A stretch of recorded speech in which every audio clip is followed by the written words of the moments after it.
स्वागत व्यूअर्स, कहानी कुर्सी की देख रहे हैं आप। आपके प्रोग्राम में देखिए बहस हमारे अभी तक चलती रही पूरे ब्रेक में, जो ब्रेक से पहले आप सुन रहे थे, इसलिए अब इसको हम थोड़ा और आगे बढ़ाते हैं। ब्रेक से पहले आपने देखा हिमाचल प्रदेश में रेडी पटरी वालों के, खाने के फूड स्टॉल लगाने वालों को अपने नाम डिस्प्ले करना पड़ेगा, साथ में परमिट जारी होगा, उनको परमिट दिखाना पड़ेगा। इसको लेकर बहस चली, कांग्रेस पार्टी घिरी तो कांग्रेस पार्टी ने अपनी सरकार से स्पष्टीकरण मांगा। फिर विक्रमादित्य सिंह जो वहां के मंत्री अर्बन डेवलपमेंट के, उनको आके कहना पड़ा कि इसमें कोई हमें रिलीजियस हार्मनी के लिए काम करना पड़ रहा है, और योगी सरकार को देख के हमने ऐसा नहीं किया, क्योंकि यूपी ने भी एक ऐसा ऑर्डर निकाला था। अब चूंकि ये बहस यहाँ उस मुकाम पर पहुंच गई कि फिर आप कहाँ रोकेंगे।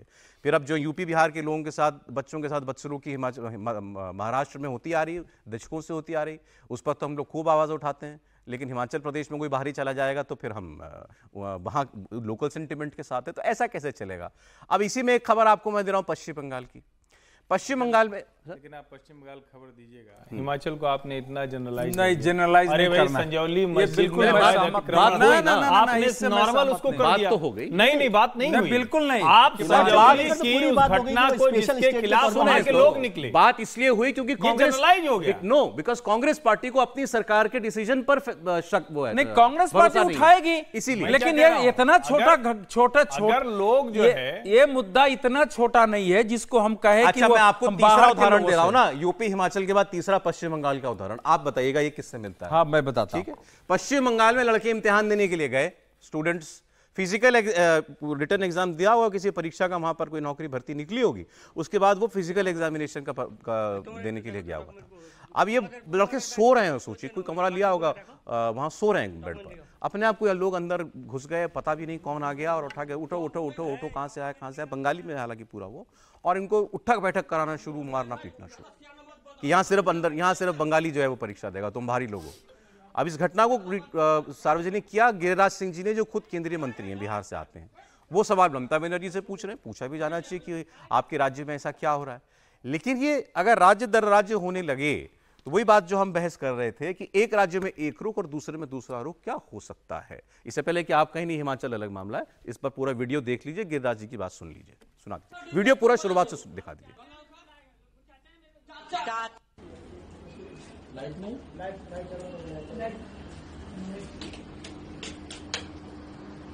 দুই গুটকা উঠো উঠো উঠো ভাই উঠো কোথা থেকে এসছো কোথা থেকে এসছো ও বুঝো না বাংলা বুঝো না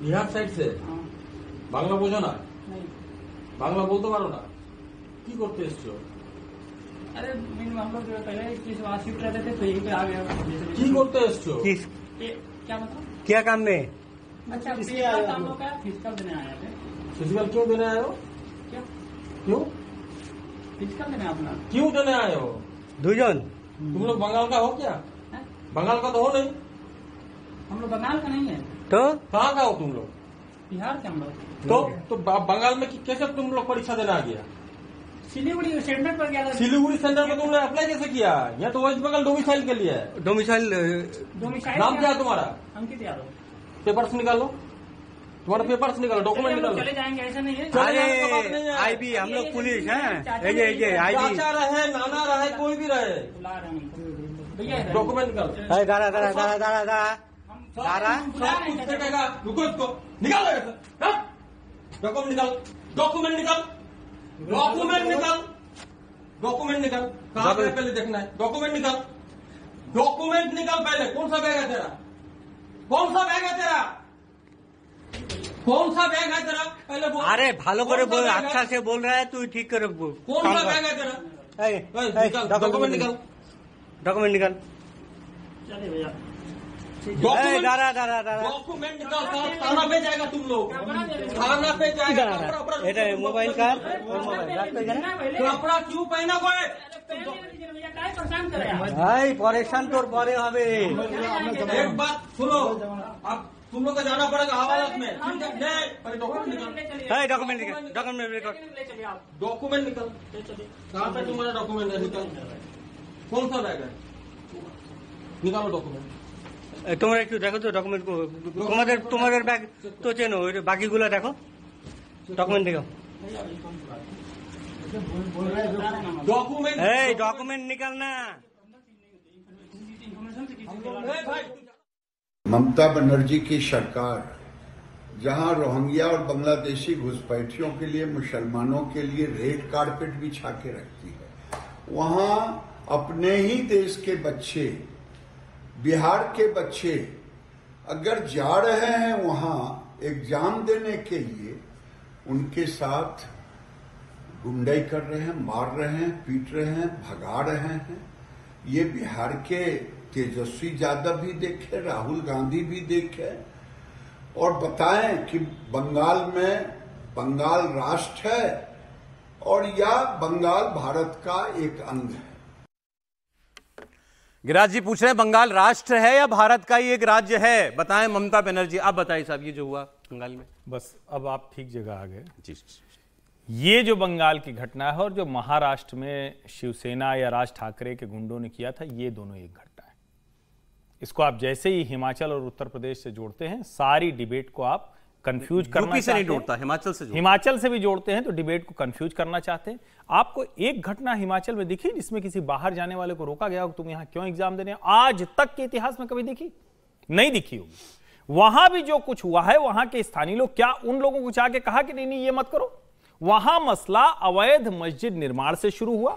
ऐसे लोग जो अनआइडेंटिफाइड हैं अचानक बढ़ गए, वो चिंता तो आप करेंगे ना। उत्तराखंड की घटना, हिमाचल की घटना, ये जहां पर लोग नहीं, अचानक कोई एग्जाम देने जा रहा है, देश के किसी भी हिस्से में जा रहा है, उसके साथ अगर कोई गुंडागर्दी कर रहा है तो ये कानून व्यवस्था का मसला है। में रेडी पटरी की कमेटी क्यों बनाई फिर?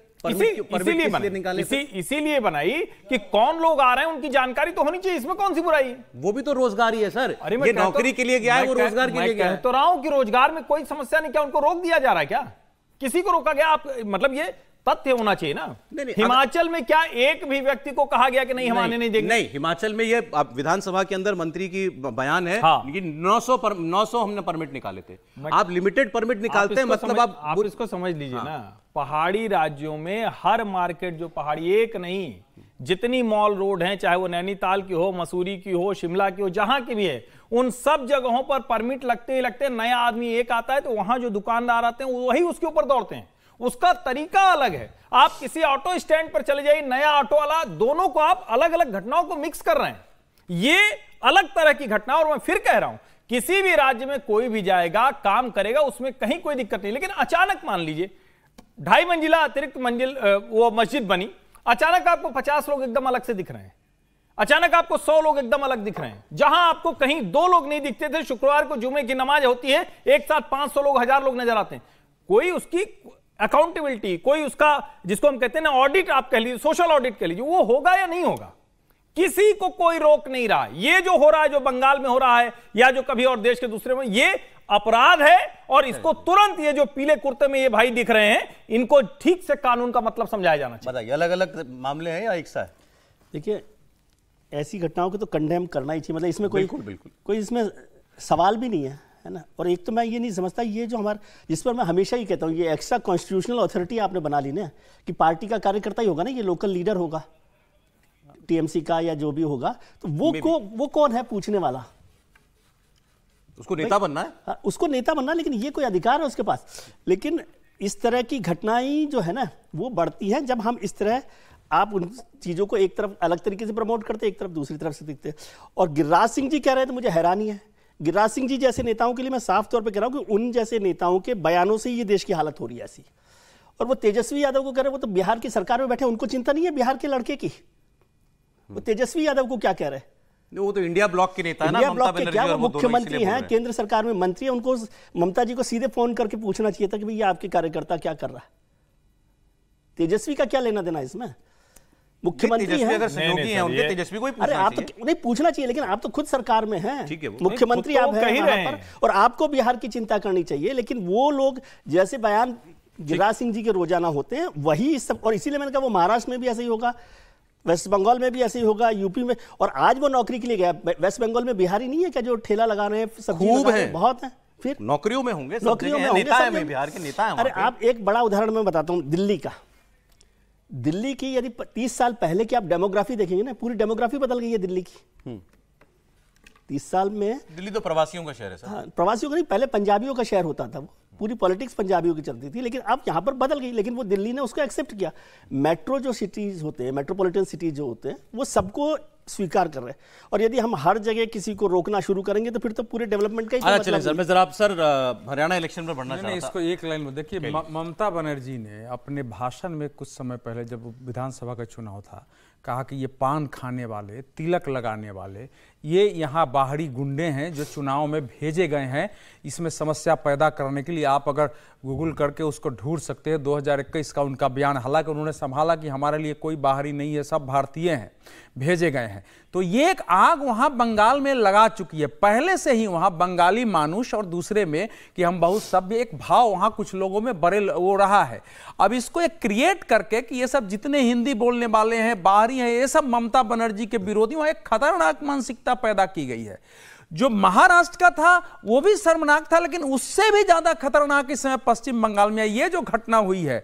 अभी तक ममता बनर्जी का इस पर कोई बयान नहीं आना, ये कितनी बड़ी बात होती है। और बिहार के नेताओं का जो आप लोगों ने उठा दिया है, गिरिराज सिंह क्या है उस पर हम नहीं जा रहे हैं, लेकिन इस घटना पर क्या INDIA गठबंधन के लोग खड़े होंगे कि क्या बंगाल के सभ्य मानुष जो लोग अपने को प्रगतिशील मानते थे, क्या इसके विरुद्ध में खड़े होंगे या वही मानसिकता आज भी रहेगी? मान लीजिए यही किसी भाजपा शासित राज्य में होती तो तेजस्वी तो अभी तक पूरा इकोसिस्टम जो है उसके विरुद्ध हो गया होता। ये घटना तो ऐसी है जिस पर गिरिराज सिंह का ही बयान क्यों आना चाहिए। और जब गिरिराज सिंह का बयान आता है तो इसका सीधा सा मतलब हुआ कि दूसरे लोग चुप्पी साधे, उनको गिरिराज सिंह ये सवाल पूछेंगे और उनको जवाब देना चाहिए। हरियाणा के इलेक्शन के बाद राहुल गांधी आज पहली बार वहां पर सभा करने के लिए जा रहे हैं। अमेरिका से लौटे तो उसके बाद पहले कश्मीर में गए, उसके बाद आज हरियाणा में उनकी रैली लगी हुई है। हरियाणा का आपको थोड़ा सा कॉन्टेक्स्ट में दे देता हूं। हरियाणा में दरअसल बीजेपी की तरह बीजेपी में भी मुख्यमंत्री बनने वालों की, हसरत पालने वालों की बहुत सारे लोग हैं, बहुत नंबर हैं, लेकिन कांग्रेस के अंदर ये तादाद ज्यादा भी है और उन नेताओं का कद अपनी पार्टी के अंदर ज्यादा बड़ा भी है। भूपेंद्र सिंह हुड्डा जो पूर्व मुख्यमंत्री 9 साल के, उनका एक धड़ा बताया जाता है। इस इलेक्शन में उन्हीं की चली कहा जाता है, लोकसभा इलेक्शन में भी उन्हीं की चली कहा जाता है। इससे जो बाकी दोनों सीनियर लीडर हैं, कुमारी शैलजा खास करके, वो बहुत नाराज हैं। कुमारी शैलजा ने प्रचार करना छोड़ दिया था पार्टी के लिए, सब जगह छपी हुई खबर थी, सब जगह खबर प्रचारित थी। उसके बाद ये खबर आई कि राहुल गांधी को इंटरवीन करना पड़ा। उन्होंने कुमारी शैलजा से बात की, कहा कि आप खड़गे साहब से जाकर के मिलिए। खड़गे साहब ने इसका सोल्यूशन निकाला। ऐसा खड़गे साहब की भी एक रैली लगी हुई थी, लेकिन ये डर था कि वहां भी यही ना हो जाए, पार्टी प्रेसिडेंट की रैली में सारे लोग ना आए, हमारे मतलब शैलजा जी ना आए, रणदीप सुरजेवाला ना आए तो किरकिरी हो जाएगी, तो वो पोस्टपोन करनी पड़ी, ऐसा कहा जाता है। हालांकि ऑफिशियल रीजन उसका यह दिया गया था कि खड़गे साहब की तबीयत ठीक नहीं है। अब राहुल गांधी आए हैं। राहुल गांधी ने वो इलाका चुना है जहां कुमारी शैलजा के जो नजदीकी व्यक्ति हैं वो चुनाव लड़ रहे हैं, तो वहां से अपना वो प्रचार शुरू कर रहे हैं। तो ये कुमारी शैलजा को मनाने के तौर पर, राहुल गांधी के तरीके के तौर पर इसको देखा जा रहा है। आज एक मंच पर हुड्डा साहब, ये देखिए मंच के शॉट्स आ चुके हैं, तस्वीरें आ चुकी हैं जहां पर राहुल गांधी रैली के लिए पहुंचे हैं। कुमारी शैलजा इसमें दिखाई दें तो फिर हम आगे बात करें आपसे। बहरहाल कहा यही जा रहा है, ये दिख गई आपको कुमारी शैलजा इसमें दिखाई दे गई। हुड्डा साहब मुझे लग रहा है इस पर, ये जो पीछे कुर्ते में दिख रहे हैं ये हुड्डा साहब ही है। तो सबको एकजुट करने की राहुल गांधी जो है वो कोशिश कर रहे हैं। अब कर पाएंगे कितना, ये देखने वाली बात होगी। बहुत से लोग ये कह रहे हैं कि कांग्रेस को नुकसान उसके अंदर के लोग ही कर रहे हैं ज्यादा, वरना इस चुनाव में तो आगे चल रही थी कांग्रेस भाजपा से, इसमें कोई शक नहीं है।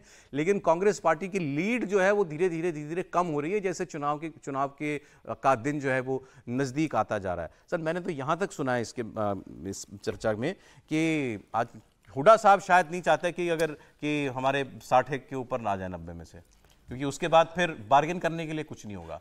पार्टी हालांकि जिसको चाहेगा बना देगा, फिर आप क्या ब्लैकमेल करोगे किसी को। अगर 50 के आसपास रह जाता है या 50 से नीचे रह जाता है मामला, जहां डर हो 2-5 भी चले गए तो सरकार नहीं बनेगी, वो सिचुएशन हुड्डा साहब को ज्यादा सूट करती है शायद। देखिए, भूपेंद्र सिंह हुड्डा को मैं इतना अपरिपक्व और अव्यवहारिक नेता नहीं मानता हूं। ये जरूर चलाया जा रहा है।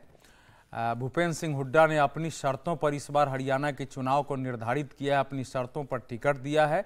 किसी नेता को मानना पड़ रहा है, लेकिन भूपेंद्र सिंह हुड्डा अपने स्टैंड से हटे नहीं है। यद्यपि वहां जो सबसे बड़ी समस्या पैदा हुई है भूपेंद्र सिंह हुड्डा के लिए कि अनेक लोगों को उन्होंने काम में लगा दिया था, लोगों ने लाख करोड़ रुपए खर्च कर दिए, उनको टिकट नहीं मिला है। अभी हम लोग लाइव में बैठे थे तो वहां के एक बड़े नेता का इस पर फोन आ रहा था, मैं बाद में उनसे बात करूंगा, शायद सुन भी रहे होंगे, कुछ न कुछ वो सूचना देना, जो उनको भी कहा गया था कि टिकट देंगे, बाद में कहा कि हमारी सरकार आएगी उसमें एडजस्ट करेंगे, अभी तुम लोग। तो ऐसे लोगों की संख्या मान लीजिए अगर 5,000 हो गया हो और वो 2-2, 3-3 हजार भी 4,000 किसी क्षेत्र में वोट काटने वाले हैं, उनका अगर संतोष हो गया तो हरियाणा का चुनाव किधर भी पलट सकता है। ऐसे कई पहलू वहां हैं। और सबसे बड़ा पहलू जो है, देखिए इस समय जो कुछ हिमाचल में हो रहा है वो हिमाचल का विषय नहीं, वो स्थिति हरियाणा में भी है। वो महाराष्ट्र में जो कुछ हमने देखा है वो भिवानी में, और महाराष्ट्र में जो हम देख रहे हैं आपको औरंगाबाद से मुंबई तक, वो इशू हरियाणा के अंदर भी है। ये आप जो मान के चलते हैं कि एक इशू एक ही राज्य का वहां नहीं जाता है, तो वो सारे इशू ऐसे हैं जिसको कांग्रेस उस रूप में एड्रेस नहीं कर पा रही है, और वो भी एक प्रकार का असंतोष है। और आज का ये जो है ना एक पैचअप, राहुल जी की तो सभा ही इसीलिए टली जा रही थी कि भाई जब तक कि सब एक होकर एक मंच पर नहीं आएंगे राहुल जी वहां नहीं जाएंगे। तो राहुल जी वहां आए, इसके लिए इस समय की अगर एकता नाराज है शैलजा जी? शैलजा बिल्कुल नाराज है, उन्होंने अपनी नाराजगी प्रकट भी की है, इंटरव्यू में भी देखेंगे तो उन्होंने अपनी बात रखी है। क्योंकि देखिए अगर चुनाव की जीत हार होती है, एक सीनियर लीडर अगर अपने यहां 2 लोगों को टिकट दिलवाने की स्थिति में नहीं, या टिकट न दिया जाता है उसका कारण नहीं बताया जाए कि उसको टिकट दिया जाए, तो जाहिर और स्वाभाविक स्थिति। वैसे इसमें बीजेपी जो है वो अलग मजे ले रही है। बीजेपी के नेता अमित मालवीय कह रहे हैं कि प्रियंका वाड्रा को हरियाणा में कांग्रेस के प्रचार से दूर रखना समझ में आता है, क्योंकि उनके जाते ही रॉबर्ट वाड्रा के भ्रष्टाचार और लूट की कहानियां फिर ताजा हो जाएंगी। लेकिन प्रियंका वाड्रा को जम्मू कश्मीर क्यों नहीं भेजा? राहुल गांधी उनको आगे नहीं बढ़ने दे रहे क्या? जी अब ये तो कांग्रेस को तय करना कि वो कहां भेज रहे हैं। और जो बीजेपी लीडर आप जिनका नाम ले रहे हैं उनको तो बोलना ही नहीं चाहिए रॉबर्ट वाड्रा पर। अच्छा, हाँ, क्यों 10 साल से तो आप ही की सरकार थी। प्रियंका जी को नाम लेने की जरूरत थोड़ी है, आपको लेने की जरूरत थी, आप कर लेते, जेल भेज देते। अब 10 साल से भी बड़ा कोई एक्सक्यूज चाहिए क्या? तो मोदी जी ने भी कहा दलाल और दामादों की सरकार। तो 10 साल आपकी सरकार थी ना, दोनों जगह, केंद्र में भी और दिल्ली में भी, और उसके बाद भी आपने उनको नहीं किया। तो इस सवाल को तो नहीं करना चाहिए, उसको छोड़ दीजिए। देखिए अभी क्या हो रहा है, हरियाणा में कांग्रेस एज पर थी और अभी भी है ऐसा लगता है, लेकिन वहाँ उसको अपनी लड़ाई लड़नी पड़ रही है। शैलजा जी नाराज हैं, जाहिर तौर पे वो बार बार अपनी नाराजगी जाहिर कर रहे हैं, और उसी का नतीजा आप देख रहे हैं कि राहुल गांधी उस इलाके में रैली के लिए आए जहाँ शैलजा जी का होल्ड है। तो वो एक बड़ी बात है। लेकिन मैं इससे सहमत नहीं हूँ कि हुड्डा जी चाहेंगे कि 50 पर आ जाए। हुड्डा जी चाहेंगे कि बड़ी मजबूत आए, क्योंकि उन्हीं के नाम पर चुनाव लड़ा जा रहा है। फिर हो सकता है कम आ जाएंगे तो लोग कहेंगे आप तो कह रहे थे बड़े नेता हैं, ये इनसे नहीं बना। तो ऐसा नहीं है, लेकिन पार्टी जो है मुश्किल में है कि शैलजा जी को कैसे एडजस्ट किया जाए और रणदीप सुरजेवाला को कैसे एडजस्ट किया जाए। लेकिन अभी तो ये भी देख लीजिए कि वो बीजेपी में खट्टर साहब को 2 बड़ी रैलियों में नहीं बुलाया गया। खट्टर साहब को क्यों नहीं यूज कर रहे प्रचार में? नहीं, मुझे नहीं लगता खट्टर साहब को यूज नहीं कर रहे हैं। खट्टर साहब जिस तरह से सभी टीवी चैनलों के चुनावी कॉन्क्लेव से लेकर सब जगह बोल रहे हैं, उसमें कोई ये कहे कि खट्टर साहब को नहीं इस्तेमाल किया जाए तो मैं तो नहीं मानूंगा, क्योंकि सामने दिख रहा है। एक बात जरा रोक रहा हूं आपको, मोदी जी ने आज कार्यकर्ताओं के साथ संवाद किया हरियाणा में ही, और वो एक गुटबाजी के मुद्दे पर ही बोले। अभी सुनिए। जो हमारे खिलाफ चुनाव के मैदान में है, उनका पूरा का पूरा आधार झूठ का है। लगातार झूठ बोलो, बार बार झूठ बोलो, जहां जाओ वहां झूठ बोलो, बिना सिर पैर की बातें करो, और ऐसे ही हवा को खराब करते रहो। और आजकल तो आपने देख रहे हैं, कांग्रेस के लाउड स्पीकर जो पहले बड़े बड़े दावे कर रहे थे, उनका करंट भी ऐसा लग रहा है पूरी तरह कमजोर हो गया है। कोई कह रहा है कि कांग्रेस हर दिन कमजोर होती जा रही है, और पिछले 10 साल में कांग्रेस विपक्ष के रूप में भी विफल रही है। उनका अधिकतर समय गुटबाजी में, लड़ाई करने में, एक दूसरे का हिसाब चुकता करने में है। यही खप लग रहा है। मोदी जी को कांग्रेस की गुटबाजी की बात करनी पड़ रही है। नहीं जाहिर है चुनाव का समय है तो वो अपनी गुटबाजी की बात तो करेंगे नहीं, ये तो जाहिर है। लेकिन एक बात यहां समझिए, जब हम भारतीय जनता पार्टी की गुटबाजी की बात करते हैं तो कोई गुटबाजी इस स्थिति में नहीं है। अनिल विज का एक बयान आया, अनिल विज जिसको कहते हैं कि चिर नाराज व्यक्ति हैं, वो हमेशा नाराज रहते हैं और काबिल व्यक्ति हैं, लगातार चुनाव जीतते हैं, ताकत है उनकी, लेकिन अंत में वो क्या कहते हैं कि हम तो कहीं और जा नहीं सकते, यही पार्टी है, यही संगठन है। उधर भी इसी तरह की बात करते हैं, लेकिन शैलजा और रणदीप सुरजेवाला कह रहे हैं हमें मुख्यमंत्री बनना है, मैं सबसे योग्य हूं। लेकिन मैं नहीं मानता हूं कि हुड्डा के आगे इनमें से किसी की चलने वाली है। ये दोनों लगभग हार भी मान चुके हैं। इनको ये जरूर लगता है कि कहीं से कुछ ऐसा हो, बिल्ली के भाग से छींका फूटे और हाईकमान कहे कि ना हमें बना दो। लेकिन मुझे आज की तारीख में नहीं लगता है कि कांग्रेस अगर सत्ता में आएगी तो हुड्डा के अलावा कोई और मुख्यमंत्री बनेगा। हालांकि भारतीय जनता पार्टी ने अपनी स्थिति बहुत बेहतर की है, उसका टिकट चयन बहुत बेहतर है और जो लगातार दिख रहा है उसमें भाजपा अपनी कमियों को दूर करने में कामयाब होती दिखती है।